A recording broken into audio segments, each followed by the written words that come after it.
Usually this foot would be straight up, and this foot winds up being 45 degrees. That's what I noticed. The toes turn up towards their head. There you go. Easier, isn't it? Yes.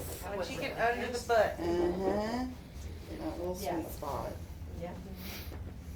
And you're right in the glute now. You're not on. Yeah. You put it on Instagram and you hashtag under the butt. Same time. I've noticed over time too, I say tuchus and keister a lot. They're very like not sexualized. Like a butt is a different thing than a keister or a tuchus. Like it has a different signature as a word. So I have a tendency to do that.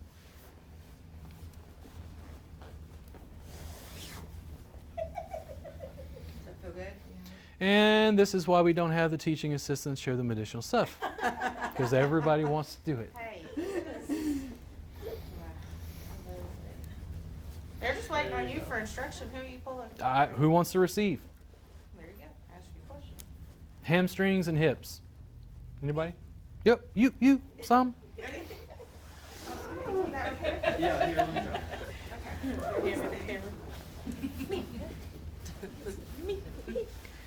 One line on the inside goes up along the tibia, splits gracilis, the adductors.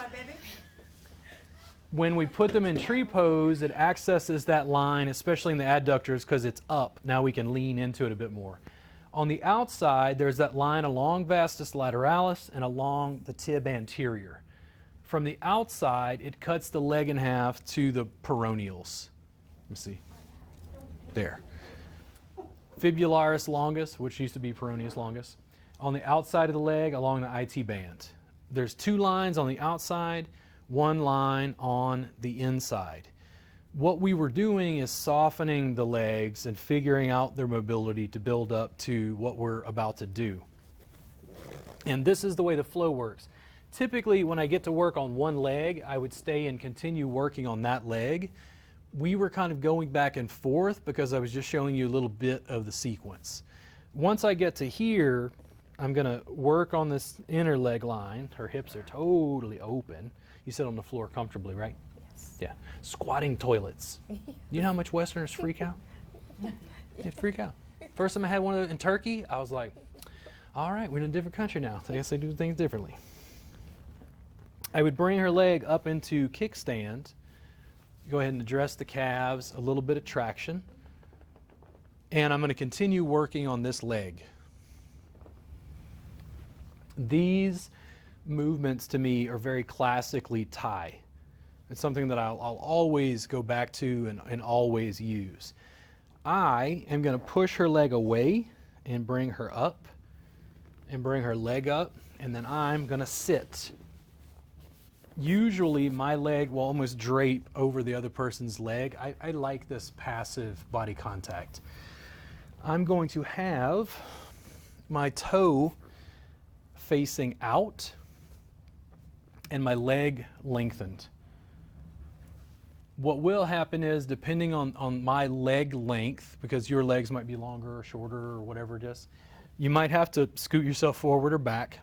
I want you to have the leg completely lengthened and ankle, knee, hip, and shoulder in one line.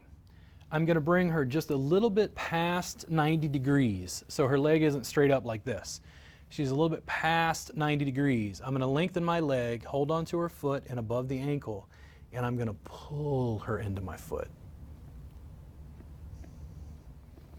Big, broad arch. I'm going to disengage, move about an inch down.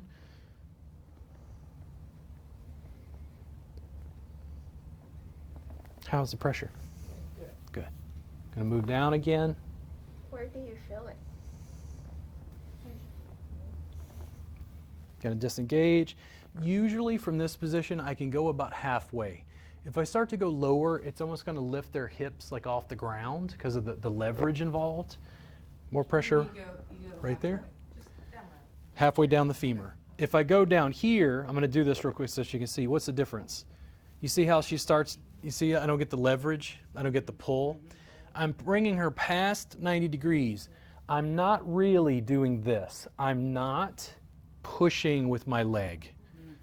I'm lengthening my leg and pulling her onto my foot. But when you do it rapidly and easily, it looks like I'm pushing with my foot. Does that make sense? My toes, say it again? Your body is just pull. Body weight. Lean back. That's how those little Thai ladies beat people up. I will be proud to go there and go, ow. Ah. They can feel good. When you ow. My toes are facing out to prevent her from rolling open. It's not wrong to do it the other way, but I find it easier to get them in a line, ankle, knee, hip, and shoulder.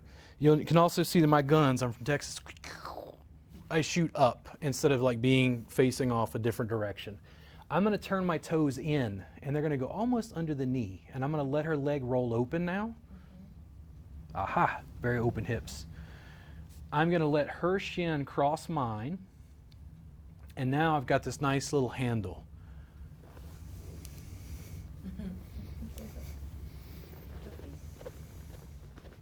Big, broad arch. I want it to press a little more perpendicular. She's going to get a little more pressure this way into the femur, which means making a T. If I'm like this, I want it to come straight in. How's that? As I get towards the groin, I can usually turn my toes out. You can essentially get your heel right to the ischial tuberosity. Doesn't make women feel uncomfortable at all when I'm using my legs to do this. It also feels very different because it's such a big, broad pressure. They know what's going on. There is a line that we have not covered at the back of the leg. It splits the bellies of biceps femoris, kind of semimembranosus, semitendinosus. I've softened her, big broad arch, big broad arch, big broad arch. Now I'm going to come in with my heel right there. Too much? Gonna back off, come just a little bit further. Ooh, right there. Now, my leg is lengthened. When I want a little more oomph, I'm pulling her into my heel. My leg is extended. I've even turned my heel just a little bit to the side because it's a little sharper that way. Gonna move just a little bit closer. I can scoot her around the mat. If you ever have a problem with a client, usually I just kind of drag them back to center. Right there? Yeah.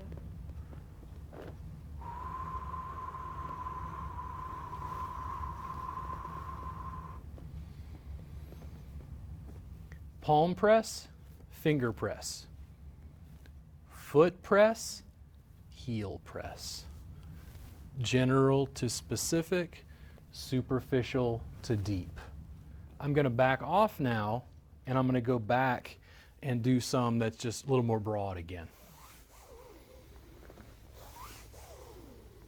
It takes a while to learn how to do this and make it like completely smooth. You're using your legs and feet probably for the first time doing this. If it feels awkward, that's normal. If you teach me salsa, I will step all over your feet because I don't know the steps yet. But once you learn it, then you start improvising in the, does it make sense? It's learning how to shape your body around the client for maximum benefit. I'm going to unwrap her and keep my foot under her knee because I want to give her a little traction. And then I could repeat on the opposite leg. How was that? Good. Do you guys want to try that? It's really, really good. You're like, oh yeah. It's really good. It's really good deep work. You almost break a sweat. I like to know that first. Oh, did you want me to do your other leg? Yep. Okay. Finish it.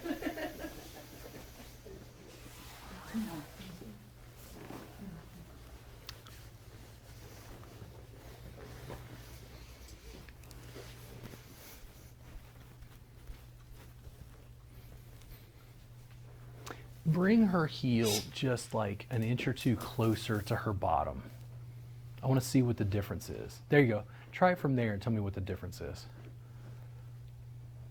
Less work for you. Bigger stretch for me. Yeah, I was gonna say, it looks like a bigger stretch for you. Does it less work for you? Normally, Yeah, because I'm like more at a real angle instead of like sloppy. Because I'm giving it to you. when you're pressing, there's a difference between this and this. There you go.